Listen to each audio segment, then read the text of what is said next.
Welcome everybody to the Real Growth Podcast here at Realty Growth headquarters, is located at 416 South Broadway in Rochester, Minnesota.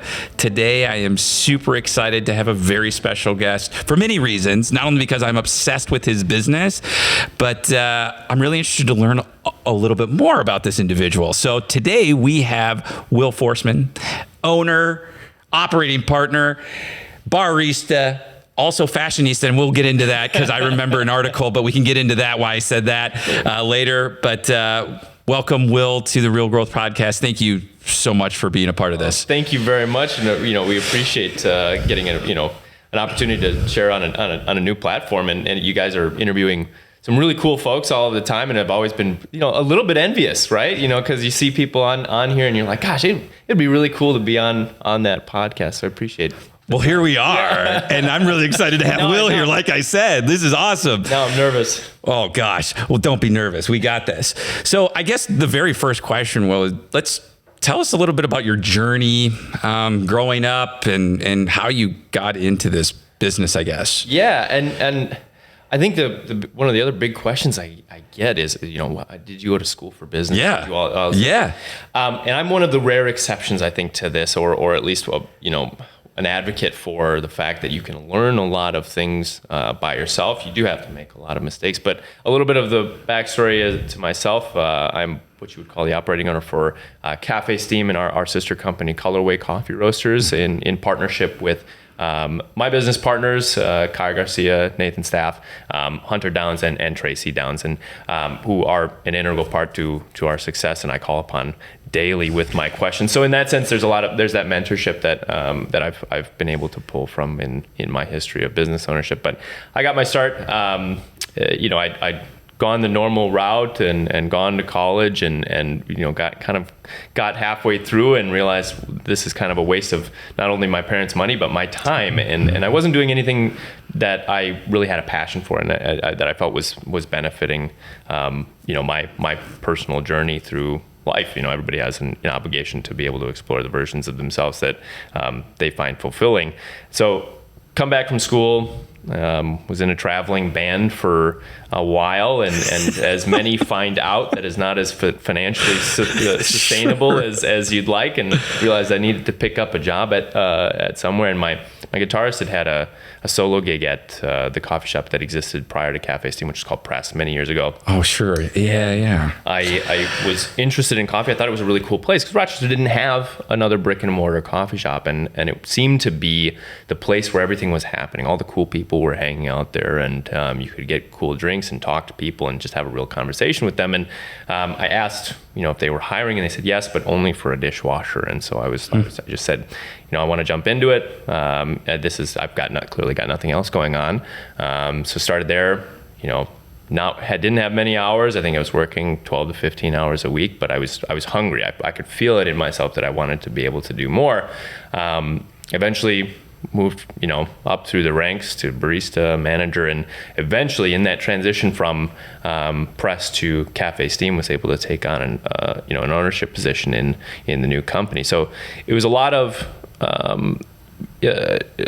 fate or whatever you want to call it that allowed me to be able to move into that ownership position. Luck, I think, is 99% of it. You hope that you have a good head on your shoulders to be able to recognize when an opportunity comes around that you should latch onto it, but it still takes a lot of work, even if you are lucky.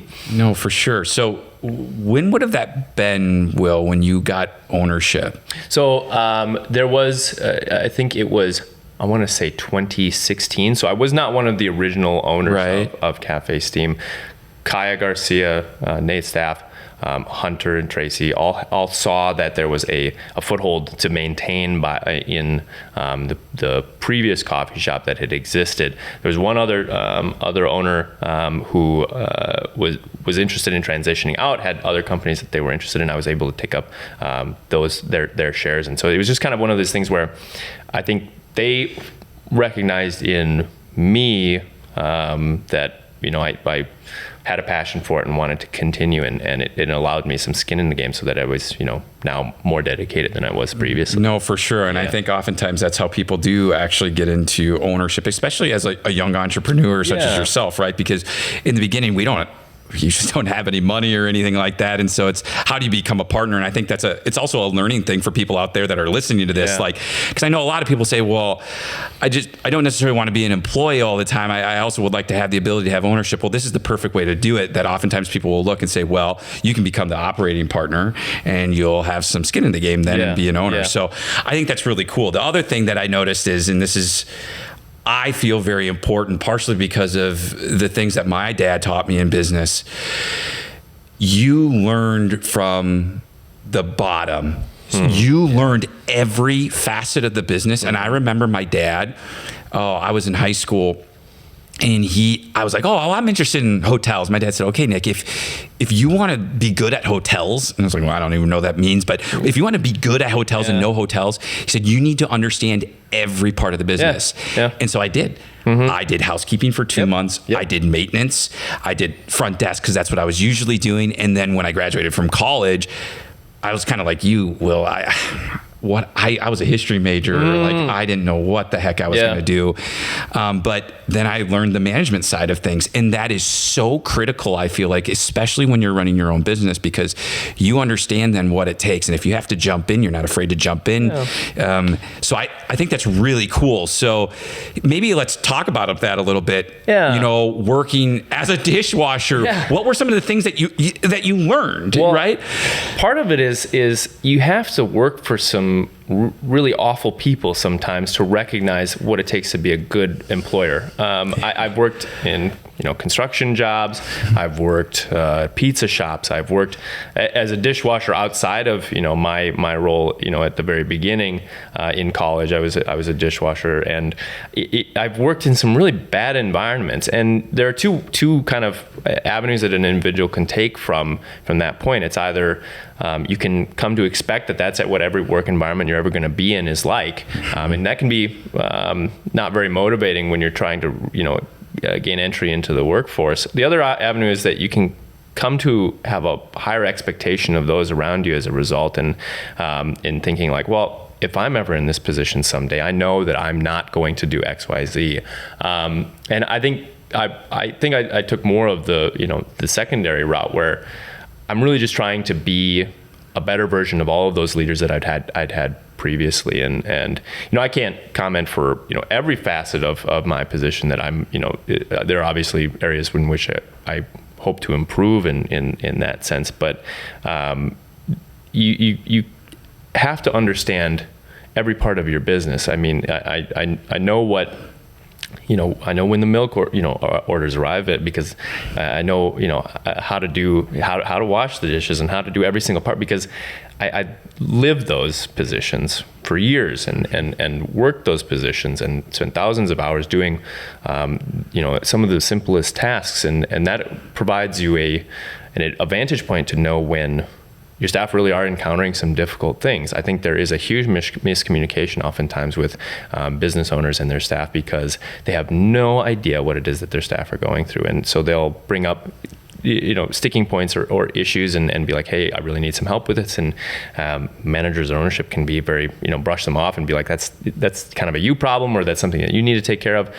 And that makes people feel really unsupported. And so your turnover rate becomes a lot higher, and you find that you're having to replace staff at, you just have this revolving door. And so our retention, is higher than other coffee shops. And so I'm super thankful for that, to have that perspective. And so it's almost necessary if you're going to be, not successful. Obviously people do so without having gone through that and are successful. But I find that it just gives a more whole picture to the entire company. I think you're right. And I also think there's a level of respect too, Will, that comes with that, right? When you're actually in it, doing it, and truly understanding what your employees or what the employees go through and what their jobs are and how hard and difficult it is. When that happened, I had such a incredible amount of respect for what is done and how difficult it is. And I think that goes along with it. And then vice versa, they say, wow, this guy, he's getting his hands dirty and he's willing to do whatever it takes. And I find myself still, not all the time, but when I go to the hotels, if someone needs help behind the front desk, I'll do it. There's no shame. Will, like it's actually fun. I actually really enjoy enjoy that aspect of it. And that's what I love, honestly. Well, I'm not just saying this, but like when I come to Cafe Steam, I see you almost every morning usually. Yeah. And if your staff needs help, you just get right in there and help. And it's, in my opinion, it is one of the biggest factors of showing a healthy culture and a healthy business is when you see owners such as yourselves just helping out. And I think that does a lot for morale. And once again, I think it really helps the employees really respect you and say, God, this guy is really cool, because I can say your guys' culture is awesome. Yeah. It's really awesome. We're pretty culture heavy, and sometimes that comes to the detriment of the business, I'll be honest, because you can kind of get in your own head about how things could be run. It moves so far away from a corporate model to where, and we have some rigidity in how we structure ourselves in just training and so on. But that culture is what people are there for. I was just in Chicago for a few days, and those franchises that are really corporate and you can go in and get the same product every single time, but you're having these very rigid interactions with the folks that are taking your order, etc. I was on this block of there were 5 franchises and one locally owned shop, and it was run by this one guy. At this locally owned place, it was called Café 53. Each one of those storefronts from a franchise were totally empty, and this is Chicago. This is Hyde Park, Chicago. There are thousands of people that can go in, and you go into this Café 53, this small, run by one guy. And it was, there had to have been 20 people in line, and he was in there taking orders by himself, having a conversation with somebody.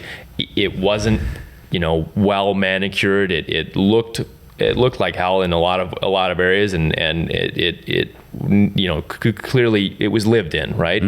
But people loved it because he served a good product, but he also had that interface of like, this is something very unique, and it's like a fingerprint, and you could not take what he was doing there and put it somewhere else, which is really difficult to do. And I think I actually kind of want to touch on that a little bit, Will, because I think it's really interesting. For the longest time, I think in businesses specifically, I mean, we see it in a lot of things, whether it's coffee shops, restaurants, hotels, the franchise model, and how for a very long time that was king.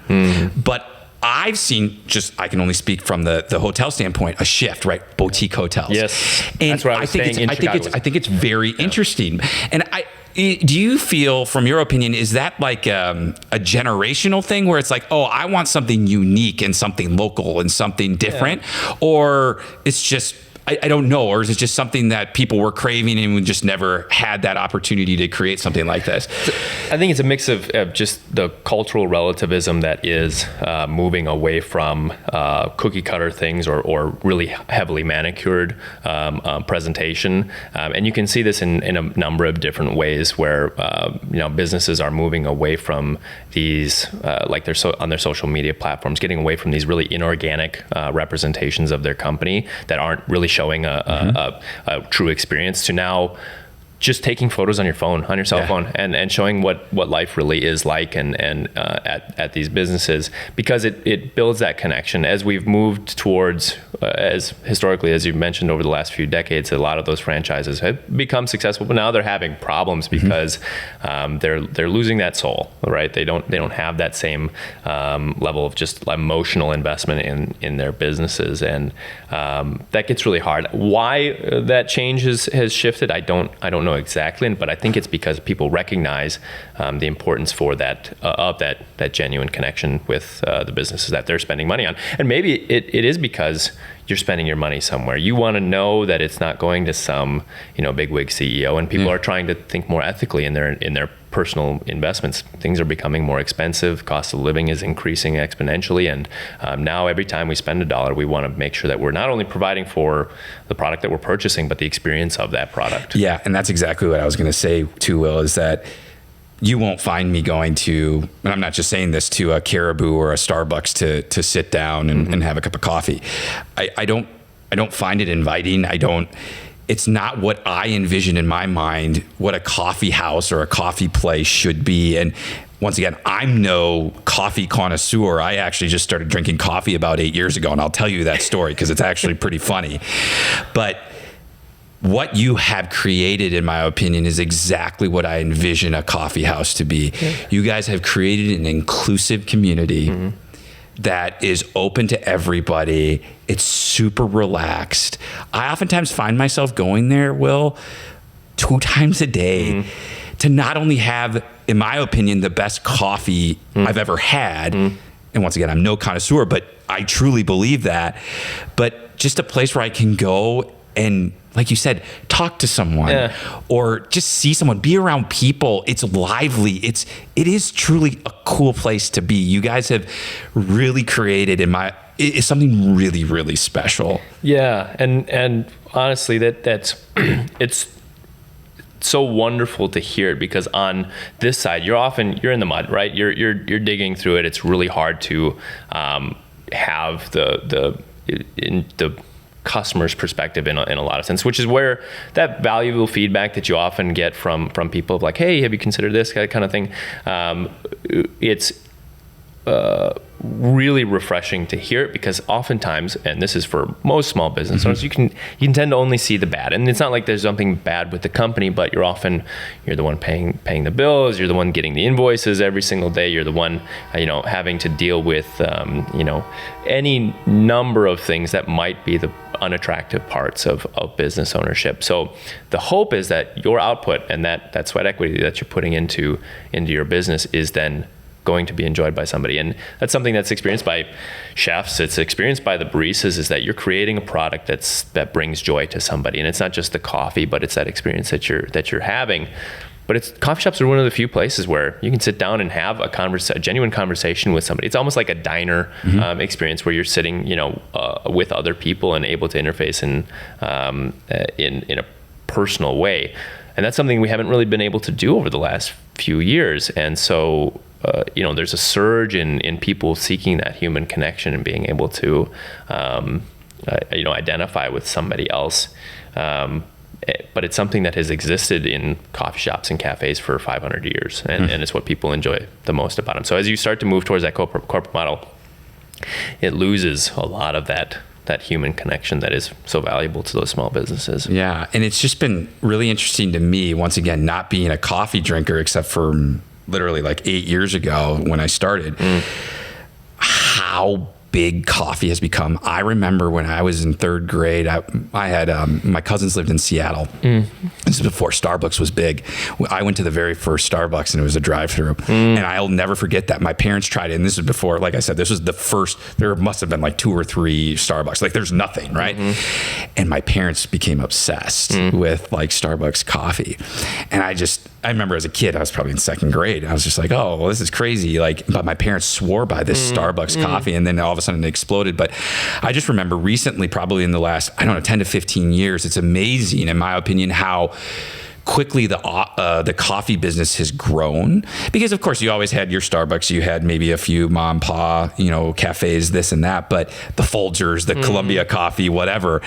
But it's really started to get commercialized. And I think what has happened we are a capitalistic society, but coffee companies have created did such a good job of marketing it's for the masses, right? It's for the masses, and I think it's even gotten to like, I find it really interesting that it's even gotten to like the younger people, the younger generations, where it's like, oh, well, I can't go to a bar because I'm not of age, but guess what? Yes. I can go to a coffee shop and I can be with my friends and have a coffee.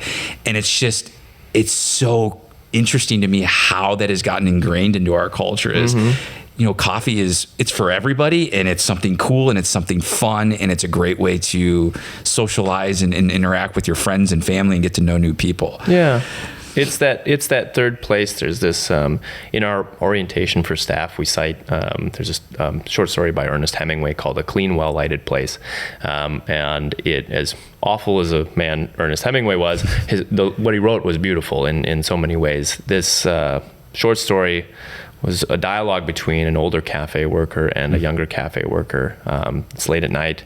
There's a gentleman that has overstayed his welcome and hasn't really bought a whole lot and is taking up space. And the younger cafe worker goes, "I really wish he would just go home, because I too would like to go home." And he isn't contributing to the environment in any way. And the older cafe worker says, "Well, everybody has a right to be somewhere, and everybody has a right to that third space, that clean, well-lighted place." And I think that's something that I hope to embody with the spaces that we create, is that you don't need to go there for any one purpose. It is the room of requirement, so to speak, of what you need at that time. Do you need to study? Do you need to meet with somebody? Do you need to a place to relax? Where we live in the shadow of a healthcare giant, and a lot of people need to separate themselves from that very sterile environment for something that is unique and comforting and cozy. And that's all that we're hoping to provide. And along with a shared love of good coffee, we're not in it for I'm not in it for the money. I wouldn't be here if that were the case. I don't, you end up living very modestly as a result of business ownership. And in order to, move up in the world in that way and become, rich off of it, you end up finding that those business models often take from somewhere. And the what you see most commonly is that they're taking from their employees, in the sense that they're working them very hard, they're underpaid, and so on. And so some small businesses and coffee shops and corporations get a bad rep for that, and that's really difficult to see. But you can tell it's because they're in it for perhaps the wrong reasons. They need to everybody does it for their own reasons, but I find most fulfillment doing it because it's something that I enjoy, and providing these spaces for Rochester. And I think that's wonderful, and you can definitely see the passion there, Will. And I think, for entrepreneurs and just people in general, going after your passions. I think you had alluded to that earlier, going after your passion and really focusing on that. And that makes you happy. Mm-hmm. And I think that's really great. So I kind of want to rewind it back a little bit, because so you went to college, and I, like you, had no formal training in business whatsoever. I had no business being in business, to be honest. Like I said, I was a history major. I didn't take any business classes at all. None. Economics, nothing. Was that a similar route that you took? Totally. I remember in the what was it called? The salute, something, where that end of your high school graduation, they all flash up images of the graduates, and they list where they're going to college and what their majors are. Mine said North Dakota State University, majoring in witchcraft and wizardry. And I didn't care. I went because I was expected of you. Correct. My parents and I love my parents to death. They were putting me on the right course. I wish I had spent more time and energy focusing on education. I would probably be, a lot wealthier than I am today as a result, but I didn't see the purpose in it. And as you've learned, I had no lack of a willingness to learn that which I felt was important to me and brought benefit to my life. And it's hard to tell, an 18-year-old that, yes, studying anthropology is important to the well-being of your future life. I would encourage anybody who to seek higher education if that is what they're interested in, and if that's what they think will bring fulfillment to them. But even heading into it, my heart wasn't in it, and I think I realized early on enough that I was not into it, so that I didn't get to that 4-year degree. And now you're saddled with student loans and all these things that are like, shoot, how am I going to apply this to an actual work environment, which is really difficult. And there's a change in the economy and the expectations for colleges, so that people are going for more deliberate degrees, and more power to them. You've got folks that are, in these degrees that are not workforce related. So, it might be philosophy, it might be history. Yeah. Sure, you can find a gig doing it. They're ultra competitive and hard to come by. So just willingness to learn every single day, and to do something different. And I think that's really important. I think that's something I know I often tell everybody in the office, that we all have things to learn from each other, and I know I don't know everything, and I have to ask. It could be someone that just got started in the business. I might have to ask them a question but I think the willingness to learn is really important, especially as a leader, because if you think you know everything, I always tell everybody, if someone claims that they know everything, they're lying to you. They're lying or trying to sell you something. Yep. Okay, so college. All right, great. Now you're working at Café Steam, or it was Press at the time. Yep. What started this passion? I'll call it an obsession with coffee. Like, was there anything in the past, Will? Like you love to drink coffee, or what? I was a tea drinker when I was working at Press, the coffee shop originally, and it was because for one reason or another, caffeine in the concentration of a lot of espresso and such, I'd wig out. But you find. I remember my first experience was going up to a cupping, which is a type of sampling that you do as a roastery, where you bring in lots from all over the world and sample them next to each other in very small amounts. And I wasn't taking it very seriously. I would smell a coffee and I would look at them and go, "Smells like coffee." And I was like, Of course, people do it nowadays, and I'm like, and I got to one cup in it, and I smelled it, and I went, this one smells like barbecue. Is this a flavored coffee? And he goes, "No, man, it's the coffee." And I was like, whoa. So my whole world was changed from that one barbecue coffee. Now, that's not necessarily an attribute that you want, but I realized that in that moment that there was so much more going into coffee than what I was giving it credit for. It's the terroir where it's being grown, and it's the processing method to take it from its cherry form to the form of consumption. There's the roasting that goes into it from its origin to you having it in your coffee. There are no fewer than 9 sets of hands that have touched that single bean in the process of going from country to cup, and it gave me a much greater respect for it, and it also had such an entry level education point to where you didn't need to go to some class. And you can go to classes, and that's great.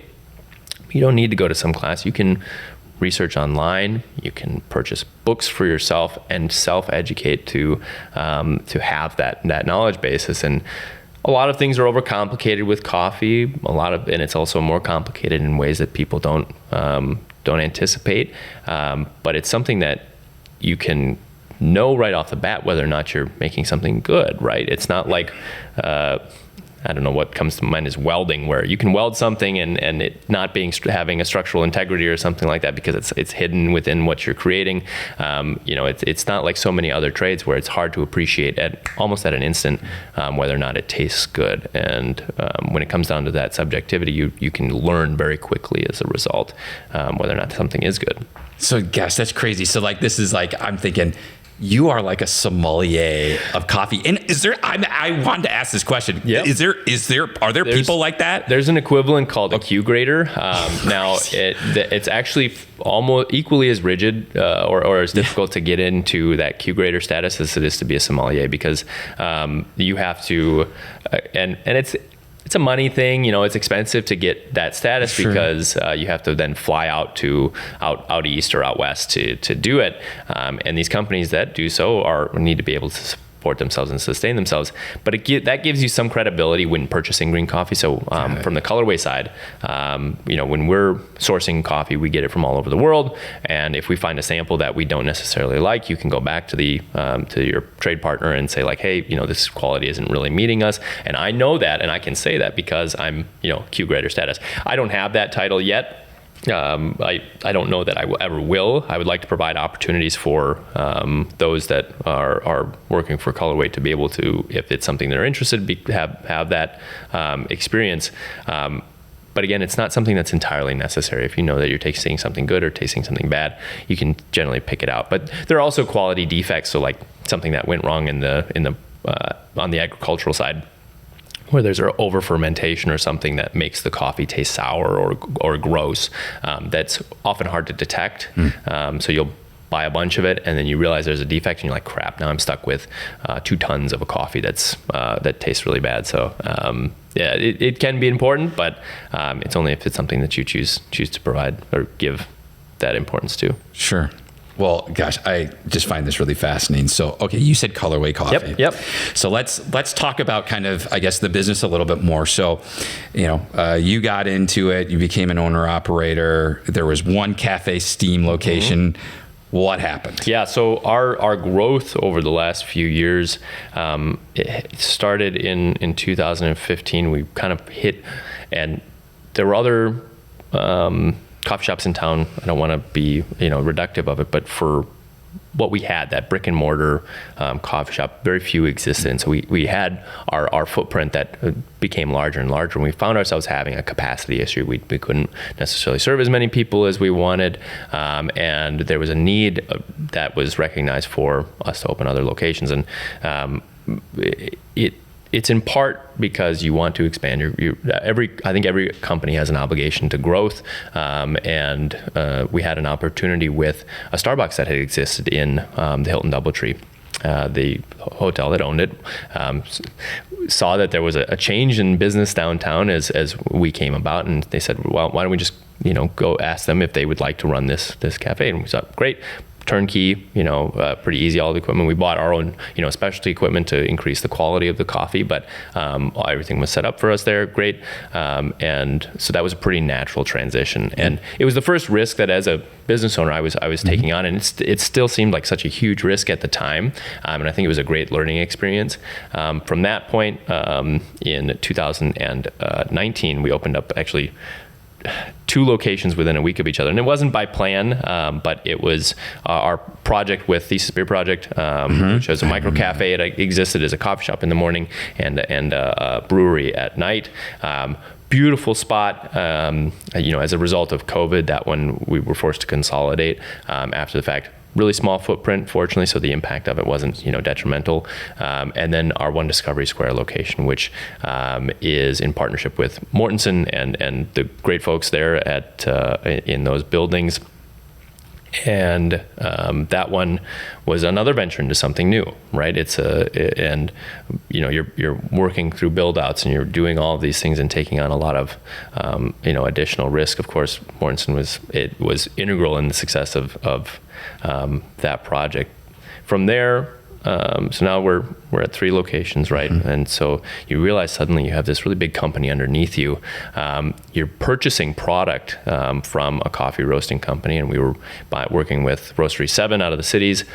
Great friends, Alan and the folks up there. I was able to do some traveling with them as a result. So going through Ethiopia and Kenya, and awesome. Super thankful for those experiences with them. But we recognize that, if we're going to do this right, we need to be controlling our vertically integrated. Vertically integrated. And it opens up your margin quite a bit if you're able to meet that capacity. And with 3 locations now, we're moving quite a bit of coffee every week. And so that was far less of a risk, because it's one of those things where it just made sense. As a business owner, some things just click, and you're like, I wanted to do this yesterday. The opportunity didn't exist. We looked into building out a facility, and it was incredibly cost prohibitive. Some of the vent, just the ducting associated with it was $700, $800 a linear foot. And so just to put a roaster into a space, not only the upfront cost of $25,000, $30,000 for the roaster, but now you're looking at $25,000, $30,000 just to get a vent put up into the ceiling. And that was one of those realizing no, it's just not going to make sense. Got a call end of 2020. I think it was 2 or 3 days before Christmas. And Merry Christmas. Yeah, right. From the owner of Narrow Road Coffee Roasters, and he asked if we wanted to purchase some grinders, some coffee grinders. And I was like, sure, come take a look at it. And I knew that he was doing some roasting, and I was like, so what inspires you to try to get rid of this stuff? And he was, well, I'm looking at transitioning out. I've been roasting for 10 years now, and it's really only been a side hobby. Never really wanted to, go Hollywood with it, and was able to provide his clients on a very ethical basis and working with local churches and such, but he was ready to make an exit. I said, well, what would you want for all of it? And of course, this is deep COVID, right? Yeah. We don't have the money for this. But it was one of those things. And he came back with a number, and we back and forth, and we were like, gosh, here's what it would cost for us to start this up on our own. Here's how much money we would save. You run the numbers, and you're like, okay, here's how long it would take for us to make this back.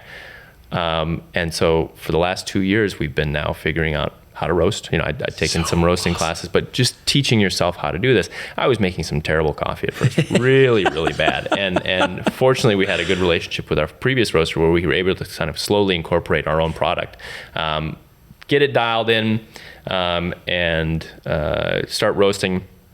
And I'm doing this by myself. So I'm roasting for each of our locations and then providing, support for them as an owner. And I realized, I was like, gosh, I'm just running out of time. And we weren't really at a capacity where Colorway itself could support staff. Mm-hmm. Get an email from Austin Power, and I thought it was a fake email at first. And he said, I'm moving from South Carolina, and I'm interested. And I've got 10 years of coffee roasting experience. We'd love to chat or at least explore what employment opportunities we have at Colorway. And I was like, I called him within 5 minutes. I was like, I'm going to be super honest with you. We're really small. We don't have the means to support this, but I'd love to keep talking with you. So he came out. God, I haven't talked about coffee like that in my entire life, and we just clicked. And Austin as a person is so hugely important for the coffee roasting side because he brings that 10 years of experience into it. And even though we weren't at a point really where we could support it, I was like, we can't miss out on this opportunity to have somebody like Austin with us. And so we made him an offer. Because we were so small, we were only roasting a couple of days a week, and he also has barista experience. So it's like, Austin, what would you do if we were to do split time, do barista stuff, which is a huge load to take on. But he was like, I'm all for it, and so awesome to do. Now as Colorway's growing, we're going from 2, 3, 4 days a week of roasting. We're roasting close to 500 pounds a week for not only each of the locations, but our regional partners as well, coffee shops and grocery stores. And it's super cool to now be able to provide our own take on a product that has existed for hundreds of years and be able to provide it at a quality level that I think Rochester seems to really enjoy. So that's really amazing. Yeah. The growth that you all have seen it's incredible to watch, and very opportunistic. It's not like I think folks are comfortable taking an incredible amount of risk in business, as they should. That's one thing that keeps people out of business, because you can't go half in. You have to be all in, or it's not going to work out. And for us, we are, I'm dedicated to this 100%, but we've also been able to recognize a lot of really good opportunities that allow us to grow in that way. So yeah, that's cool. So I know you had mentioned with your previous work, going to various countries. Are you still doing that, or where are you sourcing this from? Because I'm actually really interested, because I've actually been on a coffee farm before in the Caribbean. Oh, really? So I actually got to see what you're talking about, and it's nothing what I thought this was. I had no clue, to be honest. I wasn't a coffee drinker. I didn't pay any attention. Yep. It's crazy. So who are your partners, and where are you finding and sourcing your beans and all this? Yeah, and that's one of those important perspectives that Origin Chips are able to provide to coffee roasters. Is you now understand the process and how difficult it is to go into it. So now you're more willing to pay a lot more for coffee than you may have been previously, because agricultural products are it's a lot very labor intensive, and you don't make a lot of money as a result, and they're super fluid and difficult to manage, but it is nice to be able to go to the location and meet with the farmer, understand their struggles and what it takes to make just a good cup of coffee. So we source from, we work with a number of different importing groups, Café Imports being our largest provider, and they source coffee from all over the world, and they provide us with samples, and we are able to do that cupping that I'd mentioned, where we're sampling different coffees side by side, and from there, we determine, well, what kind of characteristics are we looking for in a coffee? Are we looking to fill out a portfolio of processing methods that taste really good? So much like wine, wine has nuanced flavors associated with it, both in the origin and how it's being processed. Coffee's the same way, and we wanted it, and there are two ways that you can do that. You can either just like only serve the coffees that you think taste good, which is great. But there's also providing people with the experience of like, okay, you're looking at a list. I want various processing methods and so forth to pick from because I want that to try different things. So a lot of our coffees right now, Colombia, obviously huge producer. We use it in a number of our blends as well as the single origin coffee that we provide. Kenya and Ethiopia are two of my favorite origins. I've been fortunate enough to visit those farms and meet with the folks there. And but those are two places that we regularly get coffee from. But then you can get some from places that you maybe have never heard of: Yemen, Burundi, Sulawesi. These places, these countries that are really small, don't have a huge export economy for coffee, but they produce a really high quality. Yemen was one of my favorite coffees ever, and we were able to have a Zoom call with the farmer that grew the coffee, and he just very interesting guy and very passionate about coffee and providing it to and having his growers and pickers be provided with a fair wage outside of the fair trade qualification. So for every pound of coffee that we purchased from them, 95% of that purchasing price went back to the farmer itself. So naturally we're purchasing it at a higher dollar amount, but we know that we're doing so ethically, and it's was a fantastic coffee. So other origins, Costa Rica, Guatemala, all the standard, any country between the tropics of Cancer and Capricorn that are at an elevation of I think it's it has to be 1,500 meters above sea level, that kind of thing. I like asking not only business owners, entrepreneurs, younger people, but how do you find time? Because this is such a passion and such a mission and such a big part of your life, which I think is really great, because I feel that this is more than that. This is a hobby for you, Will, which is really crazy because people oftentimes can't say that about their occupation. But how do you then translate that into, okay, I need will time or spending time with family, friends, significant others, whatever that means. How do you do that?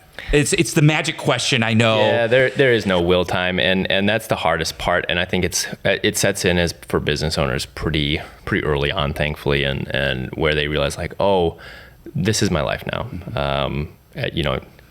Every you're getting phone calls, every 30, my phone was just going off, and you could see I kind of changed my mannerisms. So I'm like, I know it's something, that you're not excited about, but you're going to get that call at 5 a.m. You're going to get that call at 11 o'clock at night. I can't tell you how many family dinners, Christmas, Thanksgiving, I've had to cancel because a pipe bursts in your location, but it's less of an impact on you. It's more an impact on the people around you. And if you can surround yourself with individuals who recognize that struggle, it can just be very difficult on the people in your life. 75% of all marriages that are in small business end up in divorce because of that, both the financial stress and the time stress that's associated with it. And finding the right people. You're a bad friend to the friends that's a small group of friends that you do have. You're a bad a sibling or whatnot, because you're not necessarily able to dedicate the time to fostering those relationships like you would. You don't really have any free time, and any free time that you do have, you feel guilty for taking because you think, I could be working, or you're laying in bed at night. I can't tell you how many times I wake up in the morning and I think, and I know there's somebody working right now. And I could be working. I could be doing that. So you have to grapple with that sort of internal struggle too, which is often very difficult. But try not to paint it in a negative light, and make sure that if you are having somebody work for you, you're providing them with a good environment to work, and one that they can support themselves with, and that should satiate any sort of that stress or anxiety that you have with taking your own personal time. I go to the gym. That's about the time that I provide myself with each day, and try to cut out time each day to do so. But other than that, any hobbies that you have outside of it are just accessory. They're not something that you're able to develop a passion to. And your mindset changes that so that every move that you make is how to better support your business or how to better grow your business. But it's the tragic truth for a lot of business owners. And I know so many business owners that are my age that just have zero social life. You're only ever going to see them when you're visiting their business, and those are the real ones that get it. And it's just, they don't really have time for vacation. If they do take a lot of time off, they have to extra communicate, and try to set things up prior to leave. But and they're not paid well to do what they do. You wonder why people get into it, and once they're out of it, they hopefully never get back into it. But you do have serial entrepreneurs that do their thing, sure, and they fail and they go on to the next thing. Those people are tough to be around because they're that just because it takes away from a lot of the difficult work that it is to be a business owner. Yeah. But for sure. Well, I just want to talk about a little bit about how I got in contact with Café Steam. And this is pretty funny. It was 8 years ago. And my buddy from Portland was visiting for a wedding from college. And we had a college buddy that was getting married up in Minneapolis. He stayed with me. It was a Friday night. We went out, of course, did the whole thing, and woke up Saturday morning. And he said, "Nick, I need a coffee." He said, "Well, you got a local coffee shop?" I said, "Well, I don't drink coffee." I had one cup of coffee, and it was actually in Lithuania. Because in college, I went on this 1 month Eastern European class about trade with the Teutonic Knights and things like that. And what? It was crazy. But after what's a Teutonic Knight? Well, I don't even know anymore. Okay. But it was just crazy. But after every meal, we would eat dinner late. And after every meal, they'd bring us a cup of coffee. And so eventually, we're probably 3 weeks into this thing. And like I said, we're in Lithuania. And I'm like, okay, my classmates are drinking coffee, but they've been drinking coffee probably forever to stay up, whatever. I've never had a cup of coffee. I tried it. I was like, I don't like it. So fast forward then to 8 years ago, my buddy from Portland says, I need a coffee badly. And I said, okay. So I was living close to Soldiers Field at that time. I said, let's just walk. We needed to take a walk. Yeah. We walked down to Café Steam. He goes, "Hey, do you want anything?" I said, "Nope, I don't drink coffee. I had a cup of coffee and that was 4 years ago, and I don't like it." He goes, "Oh, I'm going to get you something. You'll like it." I said, "I won't like it." No, trust me. He goes, "I'm going to get you a mocha." I said, "Okay." I said, "But I probably won't drink it." He goes, "Well, you will." He said, "It's like a hot chocolate." I said, "Oh, okay, I like hot chocolate." From that point on, I had half of my mocha, and I will tell you, I was so buzzed. I was shaking, and from that point on, I was hooked. And I swear to you, I've almost been to Café Steam almost every single day. Yeah. You are single-handedly supporting Café Steam on some of those mornings. And then he was like, "Well, just because this is really good." He's like, "Oh, well, don't worry. You'll graduate from the mocha at some point." I still haven't graduated in 8 years. No, and that accessibility is what a lot of coffee shops tend to lack. You go in and it's you can order black coffee or nothing else, and it maintains the that upper echelon quality part, which I really love. And for many concept cafes that you can do just a very straightforward coffee, nothing special. But where does the everyman, how do they gain entry into the coffee world? And a lot of it starts with those. The frappuccinos and the things. Now we don't serve frappuccinos, but we need something that is a nice transition from point A to point B, where if you're coming from Starbucks, if you're coming from Caribou, if you're coming from any of these chains, you're able to find something that you recognize, mochas, and say, well, I know the quality of the mochas that I'm used to. I wonder how they compare. And when you are met with that change and that increase in quality, you go, wow, I want this every day. That's what we're hoping to see. Now, accessibility needs to come in a number of different ways. Not only are you having a product that people recognize, but you also need to be available for folks. So your hours need to be very consistent so that they know that they can visit you on any day and you can be open the same hours. You need to have parking, difficult downtown, almost impossible to some. You need to be or walkable. So just determining how do you get your product to people and make it as accessible as possible is really important. Yeah, for sure. And I just been like I said, I've been hooked ever since, and now I even have my 2-year-old not hooked on coffee, but hooked on the breakfast sandwiches. Let me tell you, this is no joke. My 2-year-old every night, this is no joke. Every night when we go to bed, she'll say she thinks that the next day is going to be the weekend because why? She wants to go to Café Steam to get her egg, sausage, and bread, and that is no joke. Last night when we went to bed, she goes, "Oh, wake up, go coffee shop." All right. And she calls it her mission. That's awesome. It's her mission. We're going to go on a mission, and the mission is to go to the coffee shop. Yeah. That's awesome. So you have created this obsession even for 2-year-olds. And I think it's awesome. And the other thing, Will, I want to just touch on a little bit is like the partners that you guys have created too, just like locally with the baked goods. Yeah. Can you maybe just touch on that a little bit? Because you guys are so community focused, and I really love it. I really love it. Try to find a local vendor for as many things as you can and there's the self-serving part of like, you're going to be able to promote them. They're also going to be able to promote you. And typically, so for our example, our milk from Capper's Big Red Barn, they started out as a super small dairy farm, and we went to them and were like, "Hey, we'd love for you." And they were a bottling plant, but they were doing mostly that home delivery stuff. And so a lot smaller when they first started, as most people are, and we came to them and said, "We'd love for you to be able to provide our coffee or provide our milk." And because when we tried it in our product, oh my gosh, it was an entirely different world. And we needed to. They needed to scale up to meet that demand over time. Then eventually they were providing milk to every specialty cafe in southern Minnesota. They were going up to Minneapolis. They had something like 12 different cafes as a result. And you love to see that type of growth because you know that at its genesis, it started with a partnership that you were able to create. They did all the work to get themselves to the point of growth, but you know that you can owe a lot of that, or you can take pride in the fact that you were able to be there at the beginning. So honey, another example, Bee Shed Honey Farm. I think we were one of their first larger clients for a lot of our ingredients. We use honey. Sweet House Bakery, again, small bakery, started up. Now they're providing every coffee shop in town with pastries, and we purchase from them on a daily basis. And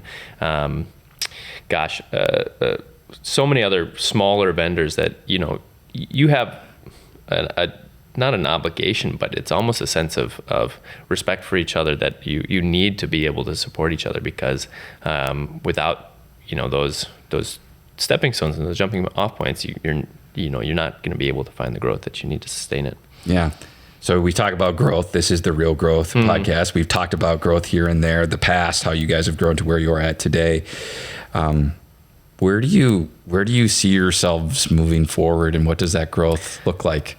It's always been very organic, and I appreciate that. That is a question that I get all of the time. Yep. Where are you hoping to take this? And I think those folks you can have a vision for where you want it to be. You're often disappointed by where small business can take you. I often joke that people will say, "Oh, I haven't seen you in a bit," and I say, "Yeah, well, I'm at my beach condo."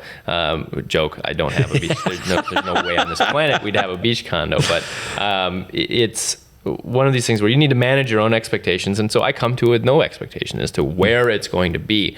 You just recognize opportunity, see where there are unique markets that you can hit, provide for needs that are not there. I think I started the first 2 years of Colorway of like aggressively pursuing clients. But that's awful. It's an awful. Cold call sales are a terrible industry to be in. I know that I wanted to sell more coffee to people, but what I needed to do was recognize where there was a gap in their service. So I was like, "Hey, I see that you're a restaurant. What are you doing for coffee?" And they said, "Well, we've always wanted to." So you have to kind of find those where the cracks as water finds cracks through the rocks.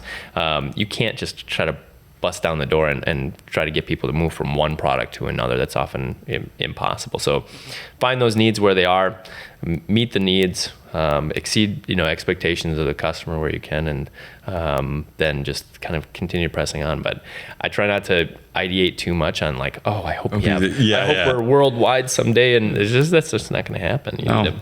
So there are any number of shapes that Café's team can take on. I don't know that we'll ever get into franchising. I don't know that that's an interest for me, because well, let me know if you do, because I would love to be a part of this. Yes, I agree. And for a lot of franchisees, they have that soul. I know a lot of people who do so, and they're invested in it as it is their own business. Such is often not the case, though, and so you can. I wish I had a very succinct and beautiful answer for that, of where is Café's team headed. We're headed to tomorrow and the next day and the next day and the next day. And I know we'll be open for the next, however long, and with no plans on that changing. But I wouldn't be sitting in this chair if I thought that we were in any other different position. And I actually really appreciate that answer. Bucky and I have now owned this Realty Growth for since 2016. And we've always preached slow and steady wins the race. Yes. And just take it a day. Spread too thin, Take it a day at a time. Because I feel very fortunate that now we're in like growth mode. But 8 years ago, we could have said, "Oh no, we're gonna do X, Y, Z and really try to make this thing explode." And we just weren't ready. We just weren't. And now organically, we've grown. Bucky has been a huge part of that for us with all the social media stuff and everything. But we slowly have gained one day notoriety, and it's one day at a time. And I appreciate that, like what you're doing. But and take each day seriously, right? Make sure that you're learning something that day or doing something new for yourself. But you don't have this template, and you guys are big on culture and team building. Your team each has your own departments, but you have a soul in it, and it is your part, which is super unique for that type of model. And like we've talked about, our people are the heartbeat. The people are the heartbeat of every organization, and you got to take care of your people. You have to, because without them, we're nothing. I mean, we're nothing. So, well, I think we're getting to time here, if you can believe it. Any last thoughts for the people that are watching, listening? Just, gosh, this has been so great. Like just hearing your story, not having like any experience at all with any of this. Anything you would tell anybody out there? I don't care what the final thoughts are, but I wish I had something very esoteric and philosophical to end this on, or something that made me sound really smart. You could say, don't sweat the petty things and don't pet the sweaty things. But I don't know that. I've never heard that. The second part of that. That's hilarious. But no, I guess it is almost impossible for those enjoying the work of small business owners to understand the struggle and the risk and the financial risk that a lot of them take on. What's difficult to understand is if small businesses close, it's not just like it goes away. A lot of small business owners are then thrust into years of legal battles and a lifetime of debt as a result to fulfill something that would be cool. So take it seriously. If you do go into small business, please take it seriously. And it can't be a hobby thing. It can't be something that people are like, I think it would be cute to open a coffee shop. I know we were talking a little bit about that. And because you need to be providing for something. You're not there to take from something. And there also needs to be a conversation about the competitiveness in the business owner or business ecosystem, where you're not fighting over pieces of the pie. You're trying to grow the pie. So how are we?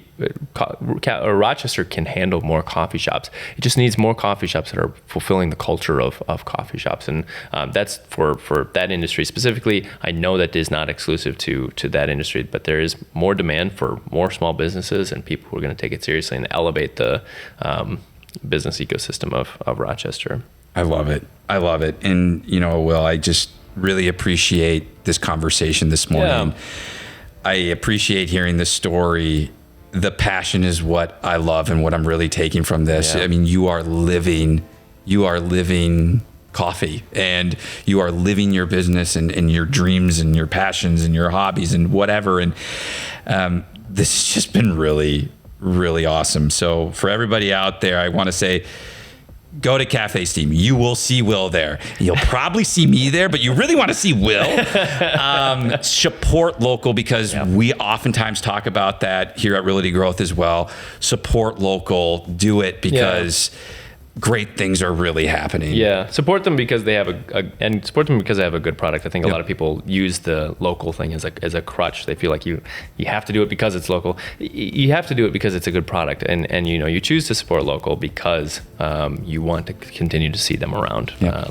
And it is, I swear, the best goddamn cup of coffee you will ever have. Excuse me, for me, a mocha or night howler. Yeah, thank you. Thank you. We appreciate that. Yeah, absolutely. Well, thanks again. This is another episode of the Real Growth Podcast. Thank you, everybody, for listening in, and we'll see you next time.